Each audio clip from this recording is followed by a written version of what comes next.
তাহলে বর্তমানে যিনি প্রধানমন্ত্রী হয়েছেন বাংলাদেশের, তাকেও কিন্তু এই 4-এর ক অনুচ্ছেদ অনুযায়ী জাতির পিতা বঙ্গবন্ধুর শেখ মুজিবুর রহমানের ছবি, প্রতিকৃতি, সকল প্রকার সরকারি, আধা সরকারি, স্বায়ত্তশাসিত শিক্ষা প্রতিষ্ঠান সকল কিছুতে প্রদর্শন করতে হবে।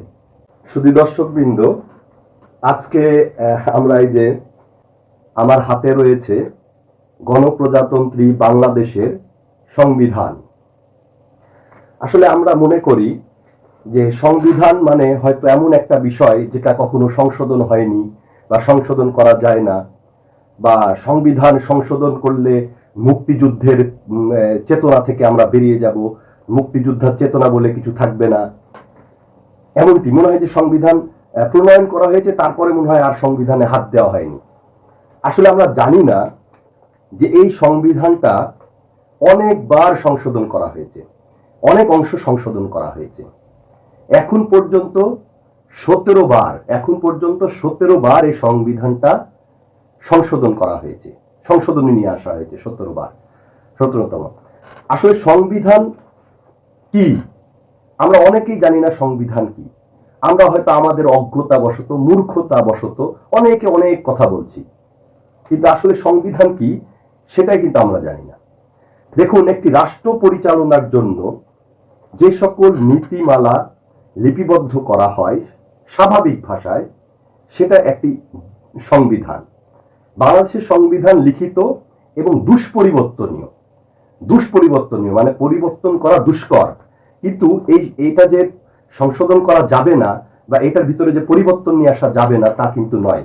এর আগেও 17 বার এটা সংশোধন করা হয়েছে। যদি এটা অনেকে বলছে যে এটা সংশোধন করলে পারা মুক্তিযুদ্ধের চেতনা অম্লান হয়ে যাবে, আসলে তেমন কিছু না।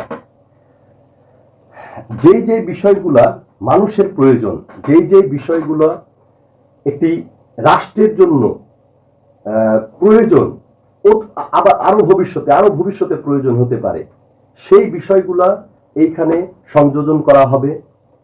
এবং যেই বিষয়গুলা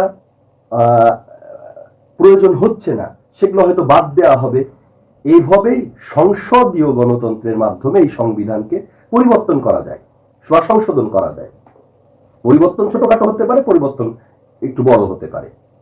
তো এর আগেও যে সংবিধানে হাত দেওয়া হয়নি, পরিবর্তন করা হয়নি তা নয়, 17 বার সংশোধন করা হয়েছে।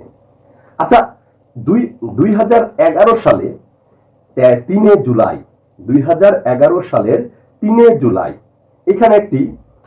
এখানে কিছু বিষয়, মহিলা সংরক্ষিত আসন সংসদে এই সংক্রান্ত এবং আপনার 15তম সংশোধনী 2011 সালের 3 জুলাই 15তম সংশোধনীর মাধ্যমে এখানে 4-এর ক অনুচ্ছেদ যুক্ত করা হয়।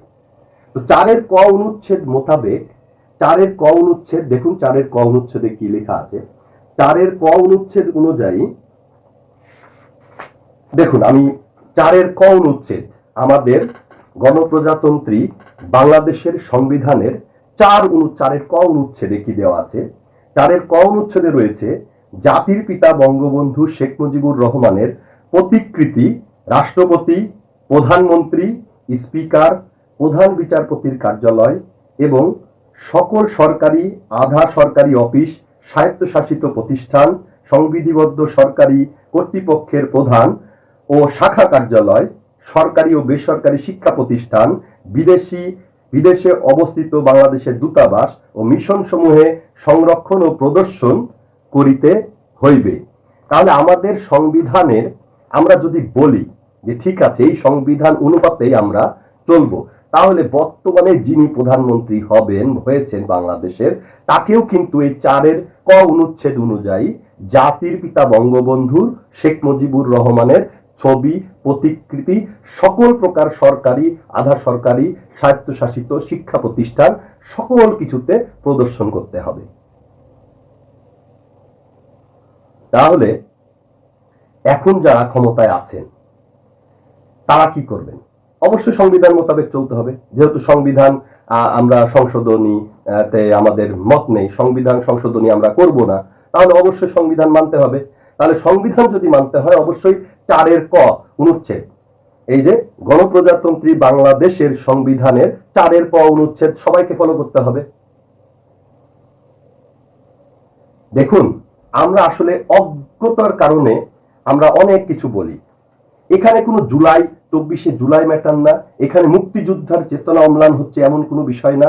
বিষয় হলো রাষ্ট্রের প্রয়োজনে, মানুষের প্রয়োজনে যে কোনো বিষয় সংসদের মাধ্যমে এই সংবিধানে পরিবর্তন করা যায় বা সংশোধন করা যায়।